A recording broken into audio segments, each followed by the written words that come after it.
Hello guys, আমি আজকে ব্লগটা শুরু করলাম টিনা পালের অ্যাকাউন্টে। তাই এখন দেখো বাজে হচ্ছে 12:35, আর একজন ঘরের কাজ করছেন। রোজ মানে মাঝখানে করেনি, শরীরটা ভালো ছিল না, এখন রোজই করে, মানে আগাগোড়াই ঘরের কাজ ওই করে। কিছু বল।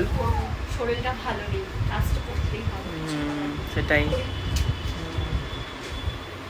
আমি ওকে সাপোর্ট করি মাঝে মাঝে। আমি তো কোনো কাজ করি না, শুধু সাপোর্ট করি যে ভালো হচ্ছে কাজটা, যার জন্য মনে অনেকটা আনন্দও পায় যে না আমাকে কেউ সাপোর্ট করছে, যার জন্য ওর কাজটা করতেও ভালো লাগে।